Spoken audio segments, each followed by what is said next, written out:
Kami sampaikan kembali informasi pilihan pagi ini. Puluhan santriwati di Ciambar, Kabupaten Sukabumi dilarikan ke puskesmas dan rumah sakit akibat keracunan makanan. Di Bekasi, sebuah bengkel berhasil memodifikasi sepeda menjadi sepeda listrik yang bisa berjalan ratusan kilometer dengan sekali mengisi daya baterai. Berwisata melihat akuarium air laut raksasa di Pangandaran.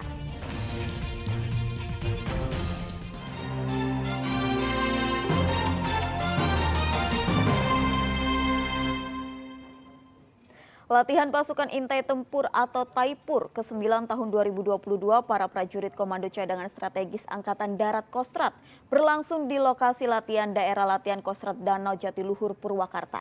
Para prajurit menjalankan operasi penyelamatan sandera melalui darat, air, dan udara sekaligus.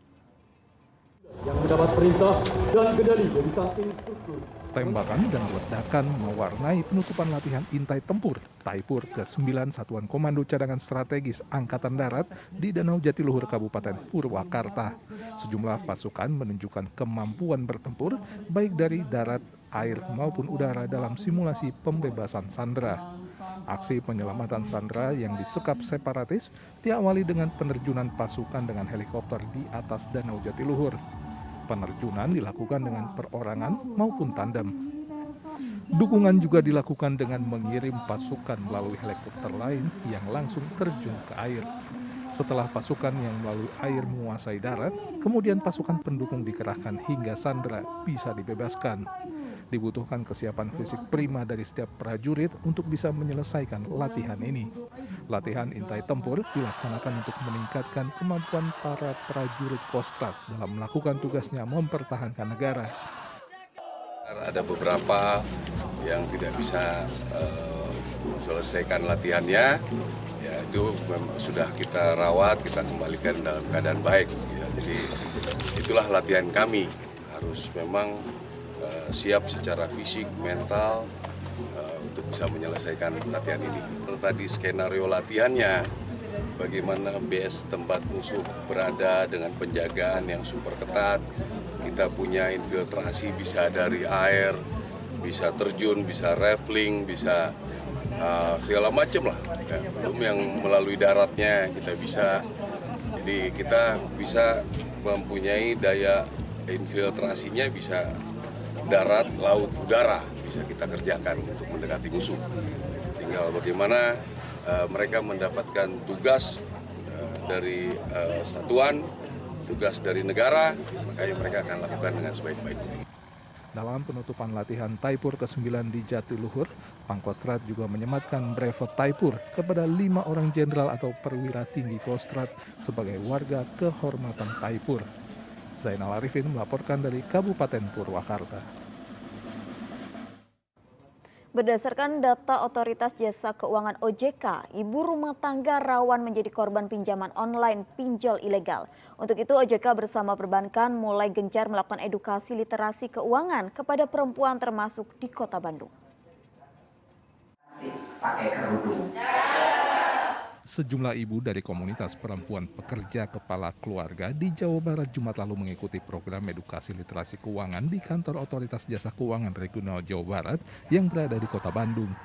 Sebagai kepala keluarga, para ibu ini diberikan pengetahuan keuangan, baik soal pengelolaan keuangan keluarga, usaha, serta akses kredit perbankan bagi usaha mikro kecil menengah oleh Otoritas Jasa Keuangan yang bekerja sama dengan PT Bank Fama Internasional.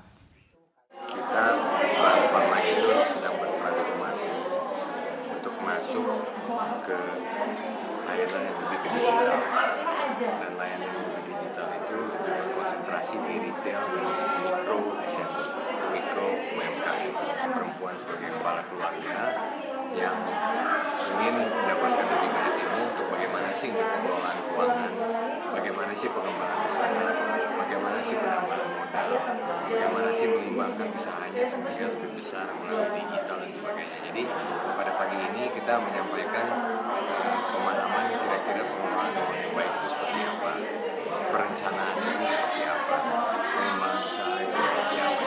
Bukan hanya orang mengetahui ini ada bank, ini ada pinjaman dan sebagainya, tapi kegunaannya itu seperti apa, tanggung jawabnya itu seperti apa, dan apa yang harus kita lakukan supaya usaha kita tuh lancar, tertib, dan aman.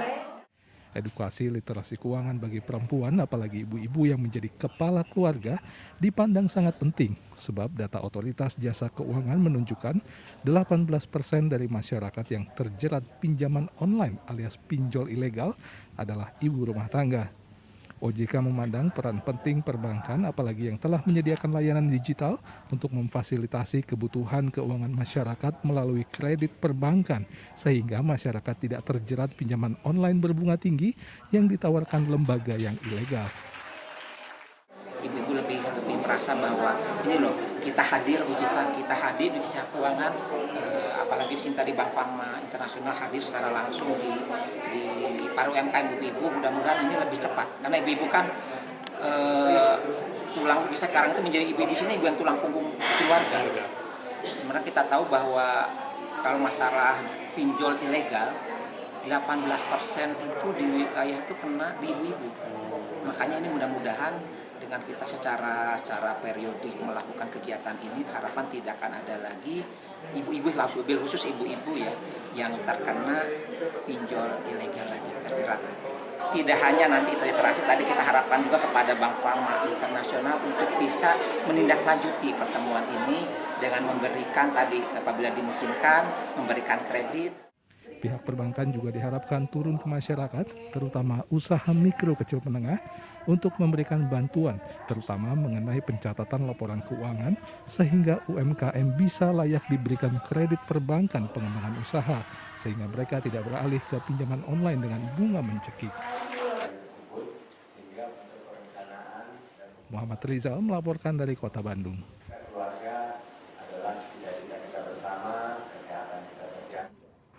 Tren olahraga bersepeda saat ini semakin menjamur dan paling banyak diminati. Namun masih banyak orang yang mengetahui sepeda motor. Sepeda listrik maksud kami. Di tangan seorang pria warga Kota Bekasi, sepeda biasa bisa diubah menjadi sepeda listrik yang kecepatannya bisa melebihi sepeda motor. Beginilah aktivitas Sudaryanto bersama timnya saat memodifikasi sepeda biasa menjadi sepeda listrik di bengkel Jatiwaringin, Pondok Gede, Kota Bekasi. Sepeda listrik yang dirangkainya bisa menempuh jarak hingga 300 km dengan kecepatan 40 hingga 50 km per jam yang bisa diatur oleh pemiliknya. Untuk menempuh jarak tersebut, baterai jenis litium hanya butuh dicas dalam waktu 2 atau 3 jam saja. Modifikasi sepeda biasa menjadi sepeda listrik bisa menghabiskan biaya sekitar 30 juta rupiah. Mahalnya biaya modifikasi karena dalam prosesnya membutuhkan perlengkapan dan peralatan seperti speedometer, pedal sepeda, hingga baterai litium.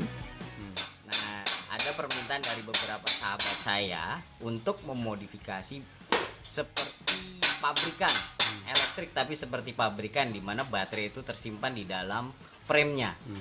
Gitu. Jadi untuk alat yang dibutuhkan di workshop kita itu untuk mengerjakan sepeda listrik itu butuh mesin bubut, mesin milling, dan las aluminium, dan juga cetakannya atau jignya. Namun kendalanya bukan soal biaya, Sudaryanto kerap kesulitan mencari onderdil untuk digunakan di sepeda listriknya. Untuk membuat satu sepeda listrik, dirinya bersama tim membutuhkan waktu sebulan hingga 2 bulan. Ya itulah kendala kita, yaitu spare partnya memang sulit karena harus minta langsung dari pabrikannya. Sedangkan kenyataannya yang dasarnya kita masih belum banyak beredar di Indonesia, kan Indonesia masih awal. Sepeda listrik rancangan Sudaryanto pernah dipesan sebanyak 30 unit untuk keperluan acara kegiatan G20 di Bali bulan November lalu. Awang Darmawan melaporkan dari Kota Bekasi. Menjelang libur Nataru, Pangandaran membuka satu objek wisata baru, yaitu akuarium raksasa yang memamerkan berbagai jenis ikan laut maupun ikan air tawar. Keberadaan akuarium raksasa ini diharapkan akan menjadi wisata alternatif selain wisata ke pantai. Libur Natal dan Tahun Baru semakin dekat. Inilah momen yang tepat untuk menghabiskan waktu bersama teman atau keluarga. Nah, bagi Anda yang masih bingung mau pergi kemana, ada objek wisata air baru loh di Pangandaran. Inilah Akuarium Indonesia Pangandaran yang berlokasi di pinggir pantai Komplek Pelabuhan Nelayan Cikidang, Desa Babakan, Kabupaten Pangandaran. Saat baru masuk saja, Anda sudah disuguhkan pemandangan akuarium silinder raksasa dengan tinggi 7 meter dan diameter 5 meter. Di dalamnya terdapat berbagai jenis ikan berukuran kecil yang hidup bergerombol atau schooling fish yang cantik dan indah. Tak hanya itu, Anda akan merasakan sensasi berada di tengah laut, karena ada akuarium cekung sepanjang 47 meter dengan berbagai biota laut berukuran besar seperti hiu, pari, penyu, dan berbagai jenis ikan laut lainnya. Tak hanya melihat berbagai jenis satwa laut, pengunjung juga bisa menonton pertunjukan petugas yang memberi makan ikan di dalam akuarium loh. Menarik bukan? Pembangunan akuarium ini menjadi salah satu upaya pengembangan wisata Kabupaten Pangandaran dan diharapkan bisa menjadi opsi wisata air bagi wisatawan selain wisata pantai. Kita kan sedang memperluas kawasan wisata. Tahun ini kita bangun hampir 150 miliar, ya jalan lintas pantai. Jadi pantai itu sampai Batu Karas kan, sampai ke Madasari, lintas pantai semua tuh. Ya pantai yang indah. Nah tentu ke sini juga, ke arah sini, juga tentu bisa orang bisa berkunjung, bukan hanya melihat akuarium ini. Pantai kan sudah is okay. Sebagai wahana wisata edukasi, Akuarium Indonesia Pangandaran juga menampilkan artefak benda bersejarah yang ditemukan dari dasar laut yang berasal dari kapal-kapal yang karam saat mengarungi perairan di tanah air. Nah, jika tertarik berkunjung ke Akuarium Indonesia, Anda perlu merogoh kocek sebesar Rp50.000. Akuarium Indonesia buka dari Senin sampai Jumat dari pukul 9 pagi hingga 4 sore. Eko Setiabudi melaporkan dari Kabupaten Pangandaran. Informasi tadi mengakhiri jumpa kita hari ini. Atas nama rekan yang bertugas, saya Tabita Putri mengucapkan terima kasih atas kebersamaan Anda. Selamat beraktivitas dan sampai jumpa.